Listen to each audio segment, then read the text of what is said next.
क्या मक्का में शिवलिंग है? हाँ, मुझसे भी पूछते हैं, मेरे से जो जुड़े लोग हैं, हिंदू हाँ। मेरे से पूछते, इमाम साहब आप मक्का गए हैं? मैंने कहा हाँ बेटा मैं गया हूँ।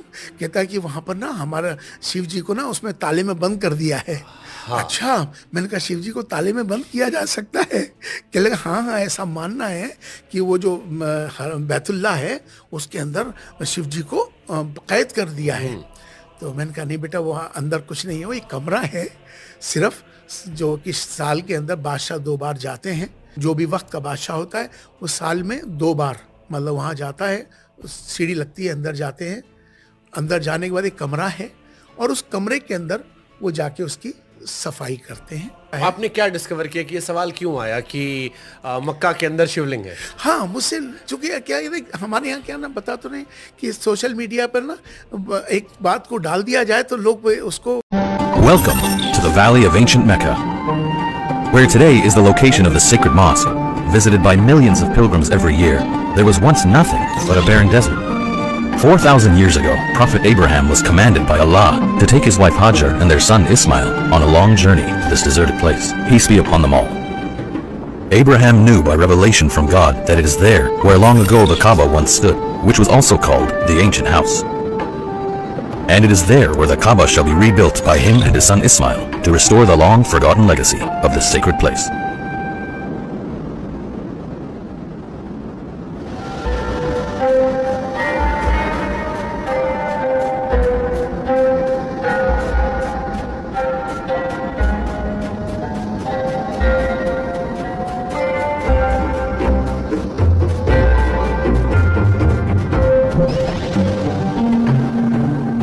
Abraham traveled with his wife Hajar and their infant boy Ismail to Mecca in the Arabian Peninsula.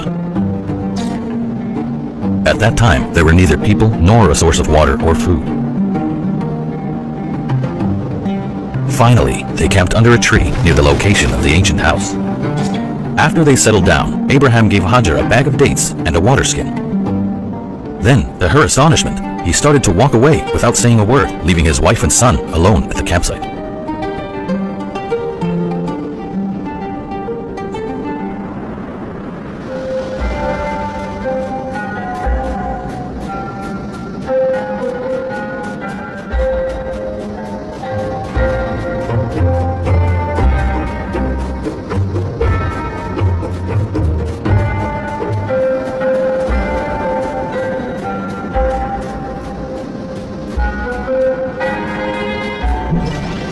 Hajar hurried after her husband. "Where are you going, Abraham, leaving us in this valley with no people or anything else?" Abraham did not respond, probably fearing that this would get him into an argument with his wife over something God had commanded him to do. So he kept walking without even looking at her. Hajar, still following him and repeating her question, suddenly realized that his strange behavior could be because he had no choice. "Oh, Abraham, has Allah commanded you to do so?" she asked. This time, Abraham gave her a brief response. "Yes." Hajar replied, "Then Allah will not abandon us." And so she returned to the campsite. When she could not see him anymore, Abraham faced towards the Kaaba and prayed to Allah as stated in the Quran in Surah 14, verse 37. "O our Lord, I have settled some of my descendants in an uncultivated valley near your sacred house, our Lord, that they may perform the prayer. So fill the hearts of people with love towards them and provide them with fruits so that they may be grateful."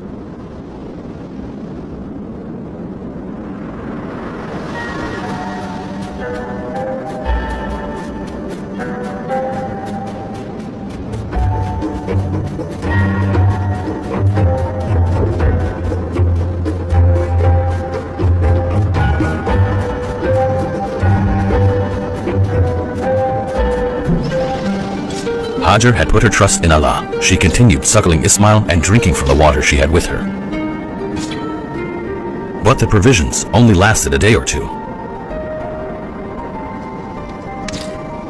When the water was finally used up, she had no more milk to feed Ismail, and both started to feel an overwhelming thirst. While she knew that God is with them, she could not just stay there and wait for a miracle to happen. Eventually, she decided to search the area for people or a source of water.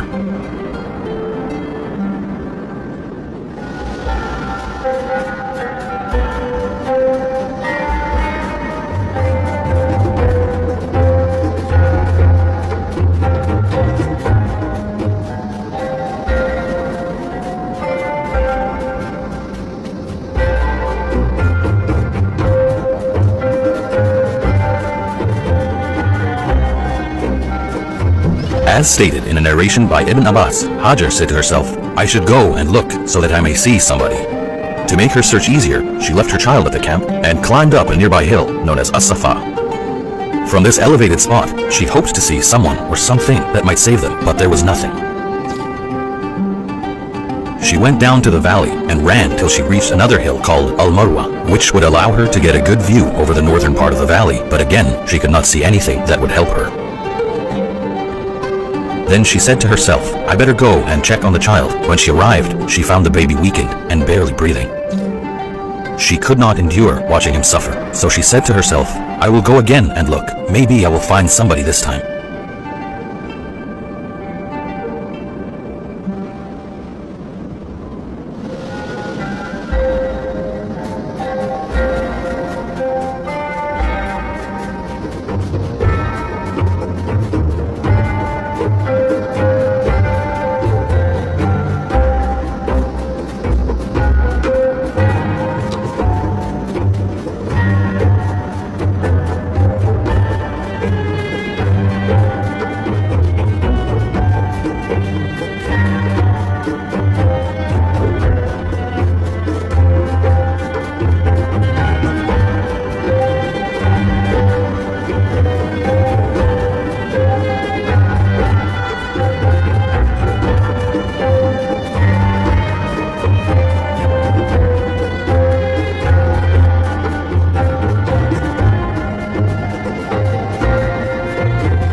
Hajar reasoned that her best chance to find someone is to keep climbing on the top of the two hills. For 7 times she went on, hurrying over the craggy 450-meter-long path between the hills of Safa and Marwa. To commemorate her persistence and her trust in Allah, this has later become the source of the tradition of the Sa'i, the ritual walking between the hills during the Hajj. When Hajar reached Al-Marwa for the last time, she heard a whispering voice and listened attentively. She heard the voice again and said, Oh, whoever you may be, you have made me hear your voice. Have you got something to help me? Suddenly, the Archangel Gabriel appeared at their campsite and hit the ground with his mighty heel.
Hajar ran back to her child, and to her surprise, water was coming out of the ground.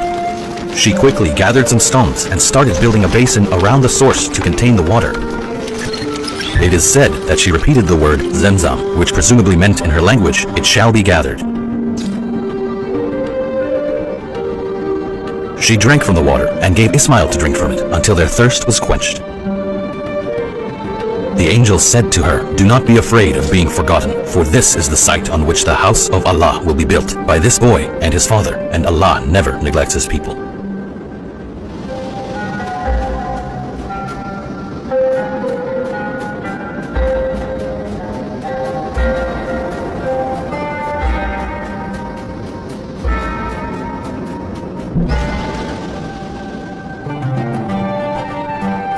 Hajar and Ismail were saved by the miraculous emergence of the blessed Zamzam well.